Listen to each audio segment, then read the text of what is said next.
সম্মানিত দিনদার পরেজগার মুসলিমবৃন্দ, আসসালামু আলাইকুম ওয়া রাহমাতুল্লাহি ওয়া বারাকাতুহু।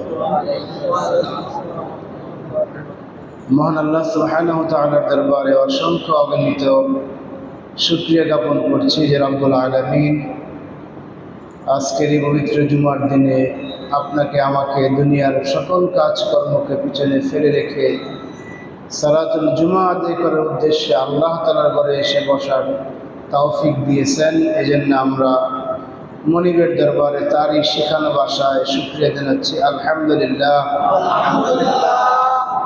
অসংখ্য অগণিত দরুদ এবং সালাম পেশ করছি আমাদের নবী সাইয়্যিদুল মুরসালিন খাতামুন নবিয়্যিন মুহাম্মদুর রাসূলুল্লাহ সাল্লাল্লাহু আলাইহি সাল্লামের প্রতি আমরা সংক্ষিপ্ত পরিসরে তার উপর দরুদ এবং সালাম পেশ করি। আল্লাহুম্মা সাল্লি আলা মুহাম্মদ, আল্লাহুম্মা বারিক আলা মুহাম্মদ। সম্মানিত হাজিরিন, মহাগ্রন্থ আল কোরআনে কারীমের ধারাবাহিক এই সংক্ষিপ্ত আলোচনায় আজকে আমি তেলাওয়াত করেছি সূরা বনী ইসরাঈলের 28 থেকে 31 নম্বর আয়াতে কারিমা। 4টি আয়াতে কারিমা তেলাওয়াত করেছি। নির্ধারিত সময়ের মধ্যে অতি সংক্ষিপ্ত আকারে কিছু কথা বলার চেষ্টা করব ইনশাআল্লাহ তাআলা। দোয়া করছি আল্লাহ তাআলা আমাকে বলার তৌফিক দান করুন। যারা আমরা শুনছি আমাদের সকলকে আল কোরআনের আলোকে আমাদের জীবনকে সাজাবার তৌফিক দিন, বলুন আমিন। সম্মানিত হাজিরিন, গত সপ্তাহে আমরা আলোচনা করেছিলাম আল্লাহ তাআলার পথে দানকারী ব্যাপারে। সূরা বনী ইসরাঈলের 28, 29 এবং 25, 26, 27 এই 3টি আয়াতের আলোকে আমরা দান এবং অপচয় এই বিষয়ে আলোচনা করেছিলাম। আজকের আয়াতে আল্লাহ তাআলা সেই একই বিষয়ে বলতেছেন। আমাকে আপনাকে লক্ষ্য করে আল্লাহ তাআলার উদ্দেশ্য প্রথম আয়াতে যা বলছেন তা হলো, বান্দা যখন তুমি দান করতে যাবে, এমন অবস্থায় তোমার কাছে যখন কোনো সাইল আসবে, অভাবী কোনো ব্যক্তি তোমার কাছে আসবে, তখন যদি তোমার কাছে তাকে সাহায্য করার মতো কোনো সুযোগ না থাকে, তাহলে তুমি তার সাথে কীরকম আচরণ করবে সে বিষয়টা আমি আজকে তোমাকে এই সূরা বনী ইসরাঈলের 28 নম্বর আয়াতের মাধ্যমে আমি তোমাকে সে স্পষ্ট করছি। অর্থাৎ আপনার কাছে যখন কোনো সাইল আসবে, যে অবস্থায় আপনি দান করতে অক্ষম, এই অবস্থায় সাইল আসলে আপনি কি করবেন? তাকে ধমক দিয়ে তাড়িয়ে দিবেন? তাকে বিদায় করে দিবেন? তাকে হতাশা করবেন? না, আপনার অবস্থায় করণীয় হল, আল্লাহ বলতেছেন, ওয়াইম্মা তু'রিদান্না আনহু ইবতিগাআ রাহমাতিম মির রাব্বিক তারজুহা ফাকুল লাহুম কাওলাম মাইসুরা। হে রাসূল, আপনি যখন আল্লাহর সন্তুষ্টি অর্জন করার চেষ্টায় আছেন, গত জুমাতে সংক্ষিপ্ত আকারে আয়াতের বিষয়ে কিছু বলেছিলাম যে আপনার এখন বিপদ, অভাব, অনটনের মধ্যে আপনি আছেন, অথবা সাময়িক কোনো সমস্যা আছেন, মনটা ভালো নয়, মনটা খারাপ, ব্যবসায় মন্দা, কঠিন একটা অবস্থায় আপনি আছেন, যে অবস্থায় আপনি এখন ধৈর্যশীল হওয়া ছাড়া আল্লাহর রহমত আসবে না। মানুষ যখন বিপদে পড়ে তখন আল্লাহর হুকুম হলো ওই বিপদে ধৈর্যশীল হওয়া। এটি হলো মুমিনের বৈশিষ্ট্য। ইন্নাল্লাহা মা'আস সাবিরিন। বিপদ আপদ বালা মুসিবতে যখন কোনো ব্যক্তি ধৈর্যের সাথে আল্লাহর উপর তাওয়াক্কুল করতে পারেন, তখন আল্লাহ তাআলা ওই ব্যক্তির বিপদগুলিকে আসান করে দেন এবং বিপদগুলিকে তিনি দূর করে দেন। এটি হলো আল্লাহর সুন্নাহ। এই অবস্থায় আপনি ধৈর্য সহকারে আপনি জীবনযাপন করছেন, আল্লাহর সন্তুষ্টি কামনা করছেন। এই অবস্থায় আপনার কাছে সাহায্যের জন্য একজন ব্যক্তি আসলো, কাওলাম মাইসুরা, আপনি তখন তার সাথে সুন্দর কথা বলে দিবেন, তার সাথে মিষ্টি মোলায়েম সুরে অপারগতা প্রকাশ করবেন। সম্মানিত হাজিরিন, মানুষ সাধারণত 2 কারণেই দান খয়রাত থেকে বিরত থাকে। 1 নম্বর কারণ হলো যখন তিনি কোনো বিপদে আছেন, আর 2 নম্বর কারণ হলো যখন তার কাছে কোনো টাকা পয়সা নাই, যখন তার হাত শূন্য থাকে। এই শূন্য অবস্থায়, বিপদ অবস্থায় যখন কোনো সাইল আসবে, আল্লাহর বক্তব্য হলো ফাকুল লাহুম কাওলাম মাইসুরা, তাকে সুন্দর কথা বলে, নম্র ভাষা ব্যবহার করে একে আপনি বিদায় করে দেন এবং বলে দেন যে ভাই, আজকে আমি তোমাকে টাকা দিতে পারছি না, আজকে তোমাকে আমি সাহায্য করতে পারছি না, আমার এই সমস্যা, আল্লাহ তাআলা যদি আমাকে এই সমস্যাগুলি সমাধান করে দেন তাহলে তোমাকে আমি আবার টাকা পয়সা দান করব, আজকে তুমি চলে যাও।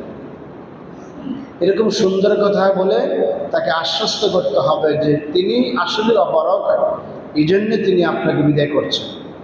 তাছাড়া অন্য কোনোভাবে তার সাথে রূঢ় আচরণ করে তাকে ধমক দিয়ে নিজের যে অভাব এটা বুঝতে না দিয়ে তার সাথে অন্যায় আচরণ করে তাকে বিদায় করে দেওয়া এটা উচিত নয়। এটা আল্লাহ তাআলা সূরা দোহাতে নিষেধ করেছেন। فأما اليتيم فلا تقهر وأما السائل فلا تنهر। রাসূলকে আল্লাহ তাআলা বলতেছেন আপনি এতিমের উপর কঠোর হবেন না। এতিম অসহায় যারা আছেন, বঞ্চিত যারা আছেন তাদের উপর আপনি কঠোর হবেন না, এবং যারা সাহায্যকারী আসবে ওয়াম্মা সাইলা ফালা তানহার, এই সাহায্য প্রার্থী হয়ে যারা আসবে তাদেরকে আপনি ধমক দিবেন না, তাদেরকে খোঁটা দিবেন না, গালিকে দিবেন না। এই খোঁটা দেওয়া, ধমক দেওয়া, গালি দেওয়া, এই গালি দিয়ে দান করে গালি দেওয়া, দান করে খোঁটা দেওয়া, ধমক দিয়ে তাড়িয়ে দেওয়া, এর মাধ্যমে তার দানটা বাতিল হয়ে যায়। বলেন নাউজুবিল্লাহ। একজন মানুষকে আপনি 100 টাকা দান করলেন, দান করে তাকে খোঁটা দিলেন, তাকে এমন কিছু কথা বললেন যে সে মনে আঘাত পাইল, কষ্ট পাইল। আল্লাহ বলতেছেন ইয়া আইয়ুহাল্লাযীনা আমানু লা তুবতিলু সাদাকাতিকুম বিল মান্নি ওয়াল আযা। হে ঈমানদাররা, তোমরা খোঁটা দিয়ে রূঢ় আচরণ করে তার সাথে বজ মেজাজিয়া ব্যবহার করে তোমাদের দানকে তোমরা নষ্ট করো না। বলেন নাউজুবিল্লাহ। স্পষ্ট নিষেধ করলেন লা তুবতিলু সাদাকাতিকুম, তোমাদের দানগুলিকে তোমরা নষ্ট করবে না, বিল মান্না ওয়াল আযা, খোঁটা দিয়ে, ধমক দিয়ে, কর্কশ ভাষায় কথা বলে এই দানগুলা নষ্ট করবে না, বরং মিষ্টি ভাষা ব্যবহার করে কাউলাম মাইসিরা, তাকে বুঝাইয়া তার সাথে ক্ষমা চাওয়া, এটা আল্লাহ তাআলার বিধান। কাউলুম মা'রুফুন ওয়া মাগফিরাতুন খায়রুম মিন সাদাকাতিন ইয়াতবাউহা আযা আল্লাহু গানিয়্যুন হালিম। সূরা বাকারা 263 এবং 64 নম্বর আয়াতে আল্লাহ তাআলা এই বিষয়গুলি আলোচনা করেছেন। কাউলুম মা'রুফুন, সুন্দর কথা বলা, ওয়া মাগফিরাতুন, এবং তার কাছে ক্ষমা চেয়ে নেওয়া, তাকে আপনি দিতে পারেন না। আমি গত জুমাতে বলেছিলাম, প্রায় বলে থাকি, একটা ভিক্ষু যখন আপনার কাছে হাত পাতে তখন সে আপনার টাকা নিতে আসে নাই, বরং আপনার আমার পকেটে যে টাকা আল্লাহ তাআলা আমানত দিয়েছেন সেখানে একটা তার অধিকার আছে, সেখান থেকে সে নিতে এসেছে। কোরআনে বহু জায়গায় ফকির মিসকিনের অধিকারকে প্রতিষ্ঠা করার জন্য আল্লাহ তাকিদ দিয়েছে। ওয়ালা তুশরিকু বিহি শাইআন ওয়া বিল ওয়ালিদাইনি ইহসানা ওয়া যিল কুরবা ওয়াল ইয়াতামা ওয়াল মাসাকিন ওয়া ইবনিস সাবিল। সূরা নিসার 36 নম্বর আয়াতে আল্লাহ তাআলা আমাদেরকে কয়েকটি সামাজিক অধিকার দিয়েছেন। এর মধ্যে একটা অধিকার হলো আল্লাহর দাসত্ব করা, পিতামাতার সাথে ইহসানমূলক আচরণ করা, ওয়াল ইয়াতামা ওয়াল মাসাকিন, এতিম মিসকিন যারা আছে, সায়েল যারা আছে, পথিক যারা আছে, এদের সাথে ভালো আচরণ করা, তাদের অধিকার তাদেরকে ফিরিয়ে দেওয়া, অর্থাৎ তাদেরকে দান খয়রাত করা। এই দান খয়রাত যদি আমি না করতে পারি তাহলে কি করতে হবে? কাউলুম মা'রুফুন, সুন্দর কথা বলে, ওয়া মাগফিরাতুন, তার কাছে ক্ষমা চেয়ে বিদায় নেওয়াটা। ওই যে আপনি দান করে ধমক দিলেন, 100 টাকা দান করে একটা কথা শোনায় দিলেন, এই যে আপনি ধমক দিলেন, একটা কথা শোনায় দিলেন, খোঁটা দিলেন, এই দানের চাইতে ওই উত্তম কথা বলে দেওয়াটা আল্লাহ তাআলা ভালো মনে করেন। বলেন সুবহানাল্লাহ। এই জন্য কখনোই সায়েলকে এরকমভাবে খোঁটা দিয়ে তাড়িয়ে দেওয়া যাবে না। সুতরাং দান করে খোঁটা দেওয়া যাবে না। আল্লাহ তাআলা আয়াতে শেষে বলতেছেন আল্লাহু গানিয়্যুন হালিম। আল্লাহ হলেন চরম ধৈর্যশীল এবং ধনী ব্যক্তি। বলেন সুবহানাল্লাহ। এখানে আল্লাহ তাআলা ইঙ্গিত দিলেন আল্লাহর কাছ থেকেই তুমি ধন পেয়েছ, তিনি আল্লাহ তোমাকে ধনবান বানিয়েছেন, তিনি আল্লাহ তাকে গরিব বানিয়েছেন। সুতরাং তুমি তার সাথে অসৎ আচরণ করলে, রুক্ষ আচরণ করলে, আমি আল্লাহ তাআলা তোমার ধন কিন্তু যে কোনো মুহূর্তে ফিরিয়ে নিতে পারি, ঠিক কিনা? এই জন্য আয়াতের শেষে আল্লাহ একটা রিমাইন্ডার দিলেন আল্লাহু গানিয়্যুন হালিম। আল্লাহ হলেন ধৈর্যশীল এবং তিনি ধনী। তুমি তার সাথে এত খারাপ আচরণ করার পরও আল্লাহ তোমাকে ক্ষমা করে দিবেন, এরকম ধৈর্য আল্লাহর আছে। সম্মানিত হাজিরিন, পরবর্তী আয়াত 29 নং আয়াতে ওয়ালা তাজআল ইয়াদাকা মাগলুলাতান ইলা উনুকিকা ওয়ালা তাবসুতহা কুল্লাল বাসতি ফাতাকুদা মালুমান মাহসুরা। এই 29 নম্বর আয়াতে আল্লাহ তাআলা দান খয়রাতের একটা সুন্দর নীতিমালা ব্যবহার করেছেন, যে আমরা কোন তরিকায় কিভাবে দান করব। এই দানের একটা সুন্দর নীতিমালা দিয়েছেন। আল্লাহ বলতেছেন ওয়ালা তাজআল ইয়াদাকা মাগলুলাতান ইলা উনুকিকা, হে রাসূল আপনি আপনার হাতটাকে অর্থাৎ দানের হাতটাকে আপনি গলায় বেঁধে রেখেন না। আবার ওয়ালা তাবসুতহা কুল্লাল বাসতি, আবার আপনি একবারে হাতটাকে ছেড়ে দিয়ে না। দুইটা কথা আল্লাহ বলেন। দানের হাতটাকে আপনি এমনভাবে গলায় ঝুলায় রাখবেন যে আপনি এমন কিপটা হবেন, এমন কৃপণ হবেন যে কাউকে আপনি একটা টাকাও দান করছেন না, যাতে আপনার জীবন এরকম না হয়। এটা হলো গলায় হাত ঝুলিয়ে রাখা, অর্থাৎ ব্যয়ের ক্ষেত্রে একবারে কুষ্ট না হওয়া, কৃপণ না হওয়া। আবার ওয়ালা তাবসুতহা কুল্লাল বাসত, আবার একবারে হাত মুঠ ছেড়েও না দেওয়া। ব্যয়ের ক্ষেত্রে ব্যয় করতে করতে করতে করতে একবারে সব শেষ, এবার নিজের চলার মতো আর কোনো টাকা পয়সা নেই। আপনার জীবনে তো এরকম না হয়। একটা ভারসাম্য, দানের ক্ষেত্রে একটা ভারসাম্য আপনি রক্ষা করতে হবে। আপনি না কৃপণ হবেন, আবার না সব কিছু দান করে দিবেন। যদি এরকম হয় যে আপনি কৃপণ হলেন, আপনি যদি দান না করেন তাহলে মানুষ আপনাকে কিপটা বলবে। আল্লাহ বলতেছেন যে ফাতাকুদা মালুমান মাহসুরা। মালুমান হলো আপনাকে মানুষ বলবে, যে আপনাকে মন্দ বলবে, যে আপনি হার কিপটা, যে আল্লাহ তাআলা আপনাকে এত সম্পদ দিলেন, সেখান থেকে আপনি কিছুই ব্যয় করতেছেন না, আপনি নিন্দার পাত্র হবেন। আর মাহসুরা হলো যে আপনি এমন দান করলেন, দান করতে করতে করতে করতে আপনার সব শেষ হয়ে গেছে, এখন আপনার পথের বিকেলে হয়ে পড়লেন, আপনি অসহায় হয়ে পড়লেন, পরিশ্রান্ত হয়ে পড়লেন, ক্লান্ত হয়ে পড়লেন। এরকম নিঃস্ব হওয়া যাবে না। এই দুইটা নীতিমালা আল্লাহ দিলেন প্রত্যেক মানুষকে এই দুইটা নীতিমালার ক্ষেত্রে খেয়াল রাখতে হয়। আল্লাহ সম্পদ দিয়েছেন, এই সম্পদের মালিক আল্লাহ। এই সম্পদ আল্লাহ দিয়েছেন, এই সম্পদ থেকে আপনাকে দান করতে হবে। আপনাকে এই সম্পদ থেকে দান করতে হবে পরিমাণ মতো। আবার এই সম্পদ থেকে আপনাকে দান করতে হবে পরিমাণ মতো, কিপটামি করা যাবে না, ভারসাম্যটা বজায় রাখতে হবে। এটা আল্লাহ একটা নীতিমালা।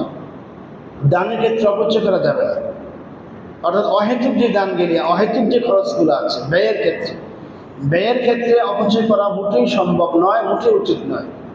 25 নম্বর আয়াতে কিন্তু আল্লাহ তাআলা স্পষ্ট নিষেধ করেছেন ওয়ালা তুবাযজির তাবযীরা, আপনি কখনো অপচয় করবেন না। এই অপচয়ের মাধ্যমে আপনি একসময় আবদ্ধ হয়ে যাবেন, আপনি একসময় আপনার সম্পদ শেষ হয়ে যাবে, তখন আপনি আর চলতে পারবেন না।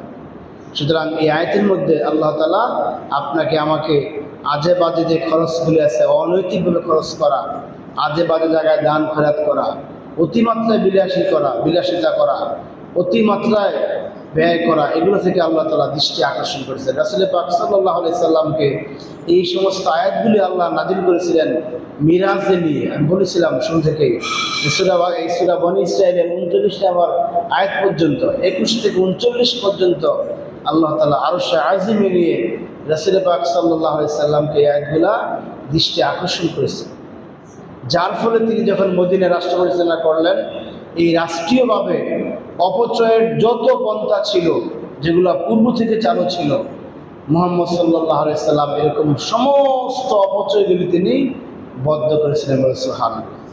একজন আদর্শ রাষ্ট্রনায়ক হিসাবে তিনি যেটা সংস্কার করেছিলেন, মদিনাকে যত প্রকার রাষ্ট্রীয় অপচয় আছে সব বন্ধ করেছে।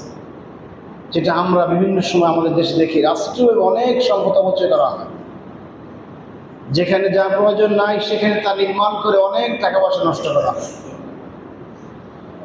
এরকম যত অপচয় আছে, এই সমস্ত অপচয়গুলি আল্লাহ তাআলা নিষেধ করেছেন। ব্যক্তি পর্যায়ে লোক দেখাবার জন্য, বাহবা পাওয়ার জন্য অযথা অপচয় করার কোনো ফায়দা নেই।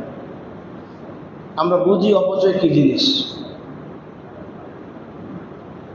10-12 বছর আগে একজন হাজী সাহেব আমার সাথে খুব মজা করে বলতেছেন, স্বামী স্ত্রী উমরা করে আসছেন, তাদের খরচ হয়েছে 7 লক্ষ টাকা। 10 বছর আগে তখন উমরা খরচ হইতো সর্বোচ্চ 80,000 টাকা একজনের। 80 থেকে 90,000 টাকা হলে একজন উমরা করে আসতে পারতেন। তাহলে 2 জন উমরা করতে খরচ হতো 2 লক্ষ টাকা। তার খরচ হয়েছে 7 লক্ষ টাকা। কিসে খরচ করছেন? সেখানে গিয়ে উন্নত মানের গাড়ি, উন্নত মানের বাসা, উন্নত মানের খাবার, বিভিন্ন একবারে হাই সোসাইটি লেভেলে তিনি এই 15-20 দিন সেখানে থেকেছে। এটা উমরাতে গিয়ে সেখানে এত ব্যয় করার প্রয়োজন ছিল না। ছিল না কি? ছিল না। এই টাকা পয়সা তিনি গরিবকে দান করলে আর অনেক বেশি হতো কি না? বাড়ির পাশে অনেক অসহায় মানুষ আছে, ছেলেটা মেয়েটা বিয়ে দিতে পারছে না, ও বউটা অসুস্থ, চিকিৎসা করতে পারছে না, এরকম অনেক গরিব আত্মীয়রা আছে, অসহায় অবস্থা আছে। সেই নফল উমরা না করে তাকে দান খয়রাত করা অনেক সওয়াবের কাজ, ঠিক কিনা? আমি কিন্তু উমরার বিরোধী না, যারা সমর্থ আছে করবেন। সেখানে আপনাকে 1 লক্ষ টাকা খরচা করলে যেখানে হয়, সেখানে 5 লাখ টাকা খরচ করার কী প্রয়োজন আছে? আছে কোনো প্রয়োজন? কোনো প্রয়োজন নেই। এই সমস্ত অপচয়ের কাতারে পড়ে গেল। এরকম যত অপচয় আছে, সমস্ত অপচয়কে রোধ করে, বন্ধ করে আপনাকে দানের পথে এগিয়ে আসতে হবে। দানের ব্যাপারে আল্লাহ তাআলা বহু জায়গায় কোরআনের সূরা বাকারায় এই 255 নম্বর আয়াত থেকে প্রায় 270 নম্বর আয়াত পর্যন্ত এখানে প্রায় 1 রুকু ভরে আল্লাহ তাআলা দানের বহুত ফজিলত দিয়েছেন। বলেন সুবহানাল্লাহ। আপনি অধ্যয়ন করলে দেখবেন যে সেখানে আল্লাহ তাআলা দানবীরদের কি কত বড় বড় সুসংবাদের কথা বলেছেন। ফালা খাউফুন আলাইহিম ওয়ালা হুম ইয়াহজানুন। আল্লাহ বলেন, এই দুনিয়াতে তোমাকে যদি আমি 10,000 কোটি টাকার মালিকও বানিয়ে থাকি, তুমি যদি সেই সম্পদগুলি আমি আল্লাহ তাআলার মর্জি মতো ব্যয় করো, অপচয় না করো, সেই সম্পদগুলি মানবতার কল্যাণে তুমি পরিচালনা করো, ফালা খাউফুন আলাইহিম ওয়ালা হুম ইয়াহজানুন, আমি আল্লাহর দরবারে এসে তোমার কোনো ভয় থাকবে না, কোনো চিন্তা থাকবে না। বলেন সুবহানাল্লাহ। সুতরাং এই দানের ব্যাপারে আল্লাহ তাআলা উদ্বুদ্ধ করেছেন। রাসূল পাক সাল্লাল্লাহু আলাইহি ওয়াসাল্লাম বলেছেন, আন আবি হুরায়রা রাদিয়াল্লাহু তাআলা আনহু ক্বালা ক্বালা রাসূলুল্লাহ সাল্লাল্লাহু আলাইহি ওয়াসাল্লাম ক্বালা আল্লাহু তাআলা আনফিক ইয়া ইবনে আদম উনফিকু আলাইহি।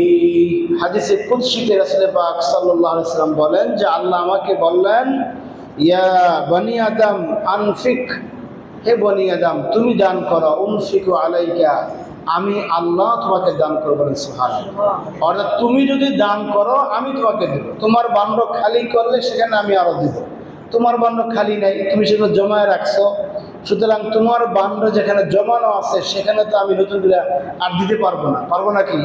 আপনার কাছে একটা বান্ড আছে, সেখানে আপনি আগে থেকে পানি জমায় রাখছেন, এই পানি কাউকে দেন না। এখানে নতুন করে পানি আসবে, রাখার সুযোগ আছে? আসলো কি পড়ে যাবে। আল্লাহ তাআলা এটি বলতেছেন, হে বনি আদম, আদমের সন্তানরা, তোমরা দান করো, দান করে তোমার হাতটা খালি করো, পকেটটা খালি করো, আমি আল্লাহ তাআলা তোমাকে আবার সেখানে তোমাকে দান করে আমি তোমার পকেটটা, তোমার ভাণ্ডটা আমি আল্লাহ আবার বলে দেব। বলেন সুবহানাল্লাহ। প্রতিদিন আসমান থেকে 2 জন ফেরেশতা নাজিল হয়। বুখারী এবং মুসলিম হাদিসে আসছে, আসমান থেকে 2 জন ফেরেশতা নাজিল হয় প্রতিদিন। এই 2 জন ফেরেশতা এসে দুনিয়াবাসীর উদ্দেশ্যে 2টা দোয়া করেন, একটা দোয়া একটা বদদোয়া। একজনে দোয়া করেন যে আল্লাহ তোমার এই বান্দাদের মধ্য থেকে আজকে যারা দান করবে তাদেরকে তুমি আরো বেশি বেশি বাড়িয়ে দাও। বলেন আমিন। একজন ফেরেশতা দোয়া করেন যে আজকে তোমার বান্দারা যে যত দান করবে তুমি তাদেরকে আরো বেশি সম্পদ বাড়িয়ে দাও। এটা হলো একজনের দোয়া। আরেকজন বদদোয়া করে, আল্লাহ যে ব্যক্তি আজকে কিপটামি করবে, কৃপণতা করবে, তোমার পথে তোমার দেওয়া সম্পদগুলি খরচ করবে না, তার সম্পদগুলি তুমি ধ্বংস করে দাও। বলেন নাউযুবিল্লাহ। এই দোয়া তারা করেন, একজনে দোয়া করেন, একজনে বদদোয়া করেন। এই জন্য দানের ব্যাপারে আল্লাহ তাআলা বহু জায়গায় বলেছেন। সূরা মুনাফিকুনের একবারে শেষ 10-11 নং আয়াতে আল্লাহ তাআলা বলতেছেন, ও আমার ঈমানদার বান্দারা, ইয়া আইয়ুহাল্লাযীনা আমানু লা তুলহিকুম আমওয়ালুকুম ওয়ালা আওলাদুকুম আন যিকরিল্লাহ। হে ঈমানদার বান্দারা, এই ধন সম্পদ যা আমি তোমাদেরকে দিয়েছি, এই ধন সম্পদ যেন আর সন্তান সন্ততি যেন তোমাকে আল্লাহর জিকির থেকে গাফেল না করে রাখে। অর্থাৎ সম্পদের মায়ায় পড়ে, সম্পদের মোহ পড়ে, সম্পদ আরও বেশি লাগবে, এই উপার্জন করতে গিয়ে সন্তান ভবিষ্যতে কি করবে, কি খাবে, তাকে আরেকটা বাড়ি বানিয়ে দিতে হবে, আরেকটা দোকান তাকে নিয়ে দিতে হবে, তা না হলে সে খাবে কি করে। এই সমস্ত সন্তানের চিন্তায়, সম্পদের চিন্তায় তোমার আখেরাতটা যেন ধ্বংস না হয়ে যায়, এটা আল্লাহ আপনাকে আমাকে দৃষ্টি আকর্ষণ করছে। এরপর বলতেছেন আনফিকু মিম্মা রাযাকনাকুম মিন ক্বাবলি আন ইয়াতিয়া আহাদাকুমুল মাউত ফায়াকুল রাব্বি লাউলা আখখারতানি ইলা আজালিন করিব। আল্লাহ বলতেছেন আফসোসের দিন আসার আগে, যেদিন তুমি হতাশ হয়ে যাবে, আফসোস করবে, ওই দিনটা তোমার সামনে হাজির হওয়ার আগে তুমি আনফিকু মিম্মা রাযাকনাকুম, আমি তোমাকে যে রিজিক দিয়েছি সেই রিজিক থেকে দান করো। বলে সুবহানাল্লাহ। মিন ক্বাবলি আন ইয়াতিয়া আহাদাকুমুল মাউত, আফসোসের দিন হলো যখন তোমার সামনে আজরাইল এসে হাজির হবে, তখন থাকবে তোমার আফসোসের সময়। আর জীবনে কি করলাম, কিছুই করতে পারলাম না। এই আফসোসের দিন আসার আগে তুমি দান করো। তখন তুমি যখন আজরাইলকে দেখবে, এই আজরাইলকে দেখে তখন তুমি বলবে ফায়াকুল রাব্বি লাউলা আখখারতানি ইলা আজালিন করিব, তখন আফসোস করে বলবে যে রব, হে আমার রব, ফায়াকুল রাব্বি লাউলা আখখারতানি, হে আমার রব, আমাকে একটু অল্প, ইলা আজালিন করিব, সামান্য সময়ের জন্য আমাকে একটু সুযোগ দাও। এটা প্রত্যেক মানুষ মৃত্যুর সময় কথা বলে থাকে, আফসোসের কথা বলে থাকে। যেহেতু মৃত্যু যারা বরণ করেছেন, যারা চলে গেছেন, তারা কিন্তু আমাদের সাথে তাদের ওই অবস্থাটা শেয়ার করার সুযোগ পান না, সুযোগ পান। আজরাইল এসে তার সাথে কীরকম আচরণ করলেন, কবরে যাওয়ার পর ফেরেশতারা কীরকম আচরণ করলেন, এখন তিনি কি হালতে আছেন, এই সমস্ত বিষয় কিন্তু আমাদের সাথে পূর্বপুরুষ যারা কবরে চলে গেছেন তারা কিন্তু কখনো শেয়ার করেন না। করেন কি? স্বপ্নে অনেক সময় দেখেন, অনেকের দাদাকে স্বপ্নে দেখেন বসে আছে, মাকে স্বপ্নে দেখেন আপনার বিছানায় শুয়ে আছে, বাবাকে স্বপ্ন দেখতেছেন পাশে বসে খাবার খাচ্ছে, এরকম সিমটম দেখেন, কিন্তু কথা বলে আপনাকে এক সব ডিটেলস বলে গেছে যে মৃত্যুর আগে আজরাইলের সাথে আমার এই কথা হয়েছিল। এগুলা কিন্তু কারো কাছে শেয়ার করে না, এটা শেয়ার করার বিষয় নয়, এগুলি আল্লাহ তাআলা গোপন রেখেছেন। বলেন সুবহানাল্লাহ। তবে আল্লাহ আবার তিনি নিজে সৌদ্যোগে আমাদেরকে জানিয়ে দিয়েছেন যে আজরাইল যখন তোমার সামনে চলে আসবে তখন কিন্তু তুমি এই কথা বলবা, ফায়াকুল রাব্বি, হে আমার রব, লাউলা আখখারতানি ইলা আজালিন করিব, আমাকে সামান্য কিছু সময়ের জন্য সুযোগ দাও, এই সুযোগে আমি কি কাজ করব? ফাসাদদাকা, আমি কিছু দান খয়রাত করব। বলেন সুবহানাল্লাহ। অন্য কোনো আমলের কথা বলা হয় নাই যে আল্লাহ আমাকে সুযোগ দাও, আমি ভালো হয়ে গিয়ে নামাজ রোজা করবো, হজ যাকাত ইত্যাদি করবো না, আমি কিছু দান খয়রাত করবো। কারণ আমার দান খয়রাতে অনেক গ্যাপ ছিল, যেই পরিমাণে দান খয়রাত করার কথা ছিল আমি করতে পারি নাই। ফাসাদদাকা ওয়া আকুম মিনাস সালিহিন, আর জীবনে যত মানুষের চলতি সবগুলো ছিল সিটার বাটপার ছিল, ভালো মানুষের চলতে পারি নাই। এই কয়েকদিন সময় দাও, আমি একটু ভালো মানুষ যারা, সৎ লোক যারা, ন্যায়পরায়ণ যারা, মুহসিন যারা, তোমার পরহেজগার বান্দা যারা আছে, এরকম কিছু ভালো মানুষের সাথে আমি চলে আসবো, একটু সময়কে দাও। এই মানুষগুলো এই আফসোস করে দিন বলবে, আল্লাহ কি সময় দিবেন? না। আজরাইল যার সামনে এসে যাবে তার এটা চূড়ান্ত শেষ সময়, ওই সময় তাকে আর সুযোগ দেওয়ার কোনো অবকাশ নেই। তখন আল্লাহ বলেন ওয়ালাই ইউখিরুল্লাহু নাফসান ইযা জাআ আজালুহা আল্লাহু খাবীরুম বিমা তা'মালুন। আল্লাহ বলতেছেন না না, কখনো নয়, এই অবস্থায় আল্লাহ তাআলা কোনো জাতিকে, কোনো গোষ্ঠীকে, কোনো সম্প্রদায়কে, কোনো ব্যক্তিকে শেষ মুহূর্তে এসে আল্লাহ আর সুযোগ দেন না। আল্লাহ কাউকে সুযোগ দেন নাই, নমরুদকে আল্লাহ সুযোগ দেন নাই, আল্লাহ ফেরাউনকে সুযোগ দেন নাই, আল্লাহ তাআলা আবু জেহেলকে সুযোগ দেন নাই, কাউকে সুযোগ দেন নাই। 5ই আগস্টে আমাদের সেই পতিত যে স্বৈরাচারী শাসক, তাকেও আল্লাহ সুযোগ দেন নাই। সুযোগ দিয়েছিলেন? কাউকে আল্লাহ সুযোগ দেন না। এটাই হলো আল্লাহ তাআলার সুন্নাহ, এটি হলো আল্লাহ তাআলার বিধান। সময় যখন কারো শেষ হয়ে আসবে তখন কাউকে আল্লাহ সুযোগ দিবেন। সুতরাং এর আগেই আপনাকে আমাকে আল্লাহর পথে দান করতে হবে। আল্লাহ তাআলা আমাদের সকলকে আমাদের সাধ্য অনুযায়ী আমাদেরকে আল্লাহ যে সম্পদ দিয়েছেন সেখান থেকে একেবারে কৃপণ না হয়ে আবার একবারে নিঃস্ব না হয়ে আমরা সকলে দান করি। আমরা যদি কৃপণ হয়ে যাই তাহলে মানুষ আমাদেরকে মন্দ বলবে, আল্লাহর সৃষ্টিকুল আমাদেরকে মন্দ বলবে। আর বেশি বেশি দান করে একবারে সব দিয়ে ফেললে অসহায় হয়ে যাব, তখন আমাদের পাশে আর কেউ আসবে না। সুসময়ে অনেক মানুষ পাওয়া যায়, যখন কেউ দুঃসময় এসে যায় তখন তার পাশে আর কেউ দাঁড়ায় না। এই জন্য ব্যালেন্সফুল এই নিয়ম অবলম্বন করার জন্য আল্লাহ তাআলা এই আয়াতে আমাদেরকে তাকিদ দিয়েছেন। আর আমরা দান খয়রাত করব না কেন? অনেকে দান খয়রাত করে না এই ভয়ে যে আমার সম্পদ শেষ হয়ে যাবে। না, বান্দার সম্পদ শেষ হয় না, সম্পদের মালিক কে? আল্লাহ। পরবর্তী আয়াতে আল্লাহ বলতেছেন, ইন্না রাব্বাকা ইয়াবসুতুর রিজকা লিমান ইয়াশাউ ওয়া ইয়াকদিরু ইন্নাহু কানা বিইবাদিহি খাবীরান বাসীরা। 30 নং আয়াতে আল্লাহ বলতেছেন, নিশ্চয় ইন্না রাব্বাকা ইয়াবসুতুর রিজকা লিমান ইয়াশা, নিশ্চয় আল্লাহ তাআলা আপনার রব এমন একজন সত্তা যিনি বান্দার রিজিককে প্রশস্ত করেন। বলে সুবহানাল্লাহ। আল্লাহর দায়িত্ব হলো রিজিককে বাড়িয়ে দেওয়া, আবার কারোর জন্য ইয়াকদিরু, আল্লাহ কারোর জন্য রিজিককে সংকোচন করে দেন। কারোর জন্য আল্লাহ তাআলা রিজিক বিরাট আকারে বাড়িয়ে দেন, আবার কারোর জন্য আল্লাহ তাআলা রিজিককে একেবারে ছোট করে দেন। এই রিজিক বাড়িয়ে দেওয়া, এই রিজিক ছোট করে দেওয়ার মূল মালিককে? আল্লাহ। সুতরাং আল্লাহ যে সম্পদ দিলেন সেই সম্পদ থেকে আল্লাহর পথে দান করবে না, এটা হয় না। এটা একেবারেই আল্লাহর সাথে অকৃতজ্ঞতার শামিল। কারণ রিজিক তো আল্লাহ দিলেন। এখানে রিজিক বলতে শুধুমাত্র কিন্তু খাবার না, যা আমরা খাই তাই কিন্তু রিজিক না।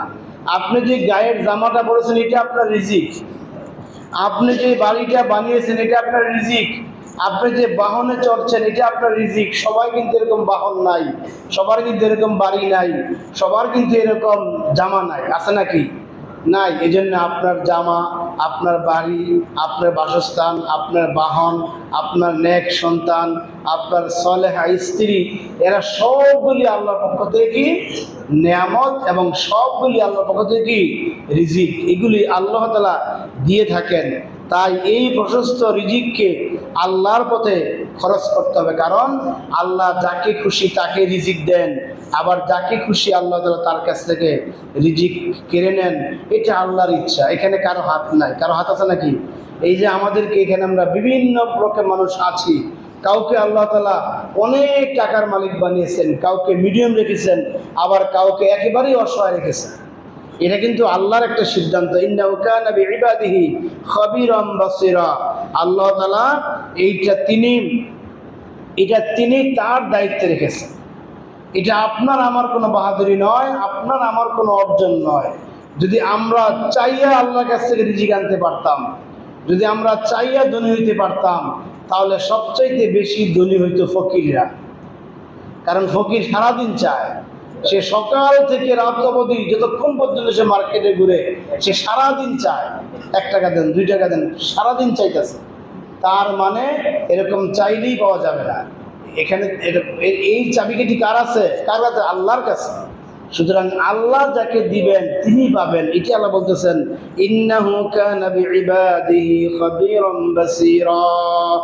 আল্লাহ যাকে ধনী করার তাকে ধনী করেন, যাকে গরিব করার তাকে আল্লাহ তাআলা গরিব করেন। একটা হাদিসে আসছে, আল্লাহ রাসূল বলেন যে, ইন্না মিন ইবাদি লামিন লা ইউসলিহাল ইল্লাল ফকির, যে কিছু কিছু বান্দা আছে আমি তাকে ফকির বানাই, এই কারণে যে ওয়ালাউ আগনিয়াহু লা ফাসাদাল আমালাহু দীনুহু, এই ব্যক্তিকে যদি আমি দরিদ্র না বানাইয়া ধনী বানাইতাম তাহলে তার জীবন থেকে ইসলাম চলে যাইত, তার জীবন থেকে দিন চলে যাইত। কথা বলছি, কত বড় ওজনের কথা। যে আমি কিছু কিছু মানুষকে আমি ইচ্ছা করি তাকে গরিব বানাইছি, তাকে আমি ধনী বানাইলে তার কাছ থেকে এখন যে দিন পাচ্ছি, যে আমল পাচ্ছি, সেজদা পাচ্ছি, কৃতজ্ঞতা পাচ্ছি, তাকে ধনী বানাইলে আমরা তাকে এই পরিমাণ তাকে পাইতাম না। এই জন্য দুনিয়াতে যত ওলামায়ে কেরাম আছেন সবাই এই হাদিসটা পড়ে সবাই আল্লাহর কাছে সন্তুষ্ট যে আল্লাহ তুমি আমাকে শিল্পপতি না বানাইয়া, বিরাট বড় ধনী না বানাইয়া, আমাকে তুমি একটা সামান্য মসজিদের খাদেম বানিয়েছো, ইমাম বানিয়েছো, মুয়াজ্জিন বানিয়েছো, একটা মাদ্রাসার ছোট একটা পদে আমাকে তুমি অধিষ্ঠ করেছো। আলহামদুলিল্লাহ, যদি আমাকে তুমি ধনী বানাইতা তাহলে আমি এইগুলি না করে মসজিদে এসে মাতবরি করতাম, ঠিক কিনা?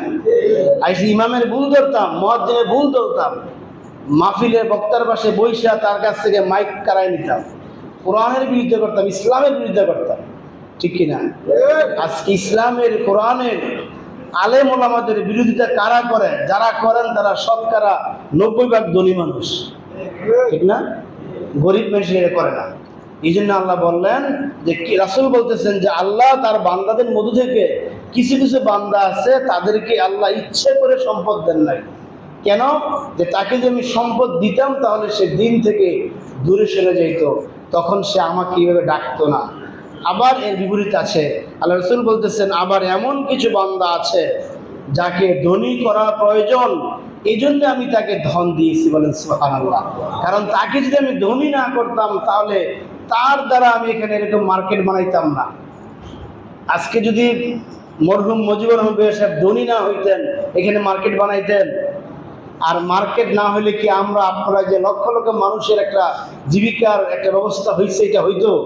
হইতো না। সবাই যদি আমার মতো আমরা এই সাধারণ হইতো তাহলে আবার এই দুনিয়া চলতো না। এই জন্য আল্লাহ তাআলা যাকে ধন দিলে দ্বীনের সংরক্ষণ হবে তাকে আল্লাহ ধন দিয়েছেন, আবার যাকে ধন দিলে দ্বীন থাকবে না তাকে আল্লাহ ধন দেন না।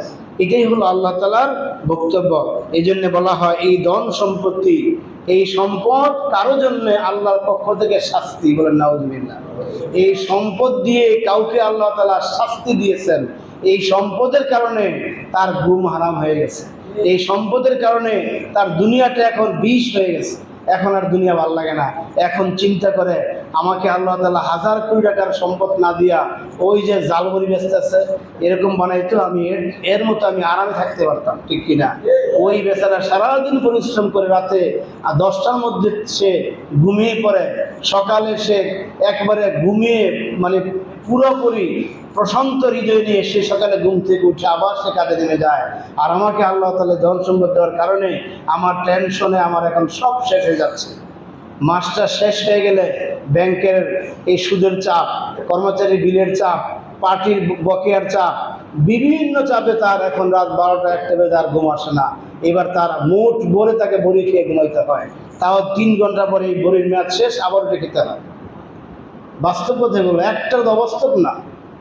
আমাদের রূপগঞ্জের একটা শিল্পতির কথা বলতেছি, তার এলাকায় মাহফিলে গেলাম, তিনি মাহফিল শুনে খুব যত্ন করলেন, বাসায় নিয়ে খাওয়াইলেন, খাওয়াইয়া 3টা আমার সামনে তার এই ওষুধের যে আছে ডিব্বা খুললেন, খুলে আমাকে প্রায় 10টা বড়ি দেখাইলেন যে হুজুর আমার কোনো ঘুম হয় না, এই 10টা বড়ি আমি এখন খাবো, সর্বোচ্চ 3 ঘন্টা ঘুম হবে, রাত্রে 2:30 3টায় উঠে আমাকে আবার কিছু খেয়ে আবার আমাকে এটা বের খেতে হবে, এরপরে আমার সকাল পর্যন্ত কাটবে। এটা বাস্তব কথা বলতেছি, একটা অক্ষর মিথ্যা না। তাহলে এই সম্পদগুলি এই ব্যক্তির জন্য অভিশাপ না? অভিশাপ কিনা? এই সম্পদগুলি এই ব্যক্তির জন্য অভিশাপ।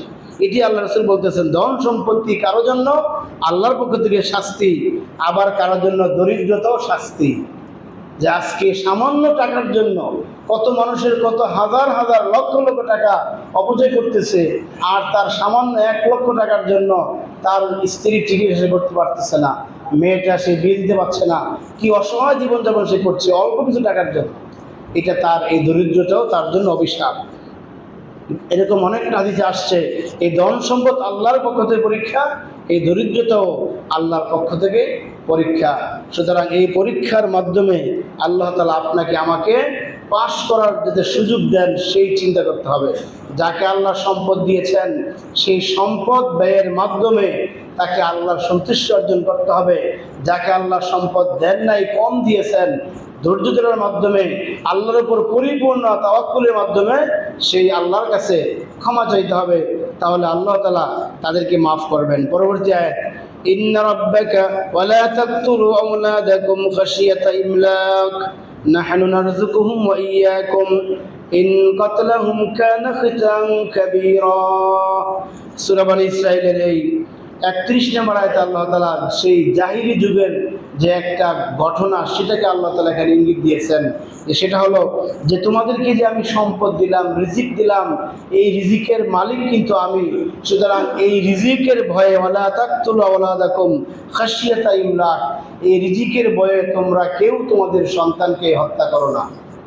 এটা জাহিলি যুগের ইতিহাসে আমরা দেখতে পাই যে জাহিলি যুগের ব্যক্তিরা তাদের কন্যা সন্তানদেরকে জীবিত অবস্থায় তারা মাটিতে গেড়ে রাখত দুইটা কারণে। এক নম্বর কারণ হলো তার অনেকগুলি কন্যা সন্তান হয়েছে, তিনি কন্যা সন্তানের জনক, এইটা তাদের সমাজে কেউ তাকে ভালো চোখে দেখত না। বংশের বাতি কে জ্বালাবে, এতগুলি মেয়ে তার হয়েছে, এই সমস্ত কথা বলে তাকে বিভিন্নভাবে তাকে ভৎসনা করত, ছোট করত, যার ফলে অনেক পিতা ছিল এরকম এই লজ্জা, এই লোকলজ্জার বয়সে তার এই মেয়ে সন্তানগুলা হলেই তাকে মাটিতে গেড়ে রাখতে বলেন নাউজুবিল্লাহ। দ্বিতীয়ত আরেকটা ভয় ছিল যে আমার এই 4টা-5টা সন্তান হয়ে গেছে, এখন যদি আমি আরও একটা এই সন্তানকে আমি পৃথিবীতে থাকার সুযোগ দেই, তাহলে আমার এই রিজিকে সে বাঘ বসাবে, সুতরাং তাকে দুনিয়া রাখা যাবে না। এই চিন্তা করেও সেই জাহিলি যুগেরা তারা তাদের এই কন্যা সন্তানদেরকে হত্যা করে, দুই কারণে। সুতরাং এই ঘটনা যদিও জাহিলি যুগে ঘটেছিল, কিন্তু কিয়ামত পর্যন্ত সমস্ত মানুষের জন্য আল্লাহর পক্ষ থেকে এই একটা বিশেষ নির্দেশনা, ওয়ালা তাকতুলু আওলাদাকুম খাশিয়াতা ইমলাক, খাদ্যের ভয়ে, ক্ষুধার ভয়ে, রিজিকের ভয়ে তোমরা তোমাদের সন্তানগুলো হত্যা করো না। কারণ রিজিকের মালিক কে? আমি আল্লাহ। ইজ্জতের ভয়ে তুমি তোমার সন্তানকে হত্যা করো না, ইজ্জতের মালিক আমি আল্লাহ, ঠিক কিনা? অত ইজ্জু মান তাশা ওয়া তুযিল্লু মান তাশা বিয়াদিকাল খায়র ইন্নাকা আলা কুল্লি শাইইন কাদির। সূরা আল ইমরানের 27 নম্বর আয়াতে আল্লাহ তাআলা বলতেছেন যে সম্মান দেওয়ার মালিক আল্লাহ। তুমি আজকে আর সম্মান হানি হওয়ার কারণে তোমার 3টা সন্তান হয়ে গেছে, আরেকটা সন্তান হলে মানুষ বলবে কি? তোমার এই লজ্জা তুমি কোথায় রাখবে? এই জন্য তুমি আজকে সন্তান হত্যা করবা, এই কাজটা যেন তুমি না করো। এটা তোমাকে আল্লাহ তাআলা মুহাম্মদ সাল্লাল্লাহু আলাইহি ওয়াসাল্লামের মাধ্যমে কিয়ামত পর্যন্ত সমস্ত উম্মতকে এই আদেশ দিচ্ছেন যে সন্তান হত্যা করা যাবে না, কারণ রিজিকের মালিক সব সময় আল্লাহ। এখন থেকে 50 বছর আগে এই দেশে লোক সংখ্যা ছিল মাত্র 6 থেকে 7 কোটি। এখান থেকে 50 বছর আগে লোক সংখ্যা ছিল 6 থেকে 7 কোটি, অথচ তখন না খাইয়া বহু লোক মারা গেছে কিনা? এখন লোক কিন্তু প্রায় 20 কোটির বেশি আছে, যদিও শেষদার সরকার হিসাব দেয় নাই, অন্য একটা একমত হিসাব দেয় নাই। 20 কোটি বেশি লোক আছে, কিন্তু এরকম কোনো ঘটনা ঘটে নাই যে কোনো ব্যক্তি না খেয়ে মারা গেছে। এরকম হয়েছে কিনা? এরকম হয় নাই। আল্লাহ তাআলা রিজিক বাড়িয়ে দিয়েছে। আগে যেই একটা মুরগি যে বছরে ডিম দিত 30 থেকে 40টা, এখন সে 360 দিন ডিম দিচ্ছে, বলেন সুবহানাল্লাহ। আগে একটা 1 কেজি মুরগি হইতে এটা সময় লাগতো 2 মাস, 3 মাস, 4 মাস। এখন এটা 20-22 দিন, 24 দিন, 30 দিনে এটা 1-1.5 কেজি হয়ে যায়। এগুলো আল্লাহ মানুষের মাধ্যমে আবিষ্কার করেছে, ঠিক কিনা? এই 20 কোটি লোক এখন আমরা যে বাংলাদেশে বাস করতেছি, 7 কোটি লোক কিন্তু এই দেশেই বাস করছে। আমরা অনেক সময় বলি যে জায়গা কমে যাচ্ছে, না, জায়গা কমে নেই, সব ঠিক আছে। আল্লাহ তাআলা ব্যবহার বিধি বাড়িয়ে দিয়েছেন, ঠিক কিনা? একটা ফ্ল্যাট বিল্ডিংয়ে 1 গ্রামের মানুষ বাস করে এখন, এক ফ্ল্যাট, হয় কিনা? এই প্রযুক্তিগতভাবে আল্লাহ তাআলা মানুষকে এই সমৃদ্ধশালী করেছেন। এই জন্যে আল্লাহ তাআলার এই পৃথিবীতে মানুষের রিজিকের কোনো অভাব হচ্ছে না। এখন আমরা আগে একজন ব্যক্তি পুঁটি মাছ খাইতাম একজনে 10-12টা, এখন একটা মাছ খাওয়া যায় 10-12 জনে। এই সম্পদ কে দিয়েছেন? আল্লাহ দিয়েছেন। এই জন্য অধিক সন্তান হলে রিজিকে ভাগ বসাবে, এই চিন্তার যে স্লোগান, 2টি হলে আর নয়, 1টি হলে ভালো হয়, এই যে স্লোগান, এটা কুফরি স্লোগান, এটা কুফরি স্লোগান। এই স্লোগানে কিন্তু আমরা আল্লাহর এই আয়াতের অবাধ্য হচ্ছি আমরা। আজকে আমাদের দেশে এই স্লোগানে জন্ম নিয়ন্ত্রণের মাধ্যমে আজকে সারা দেশের মানুষ এই কুফরি কাজে লিপ্ত আছে। হোক তিনি নেতা, হোক তিনি কর্মী, হোক তিনি ইমাম, হোক তিনি খতিব, হোক তিনি বক্তা, সবাই যেন একটা ফ্যাশন মনে করেন যে ভাই আপনার ছেলে মেয়ে কয়জন? আলহামদুলিল্লাহ 1 ছেলে 1 মেয়ে, মাশাআল্লাহ। আর যদি বলা হয় যে আপনার ছেলে মেয়ে কয়জন? 4 ছেলে 1 মেয়ে, সর্বনাশ। আমার আলহামদুলিল্লাহ 4 ছেলে 1 মেয়ে আমার, এটা যখন কোথাও বলি সর্বনাশ। আমার 4 ছেলে এর মাথায় বাড়ি করছে, কথা বুঝছেন কিনা? এর মাথায় বাড়ি করছে। তো এইভাবে এই যে মানুষকে আমরা হত্যা করছি, কিয়ামতের দিন প্রত্যেকটা মানুষকে এই হত্যাকারী আসামি হিসেবে আল্লাহর দেবে দাঁড় করাতে হবে। সূরা ইনশিরাহ আছে, আল্লাহ তাআলা প্রত্যেকটা এই শিশুকে জিজ্ঞেস করবে, বিআইয়ি যামবিন কুতিলা, দাঁড়াও তুমি, তোমাকে কেন হত্যা করা হয়েছে?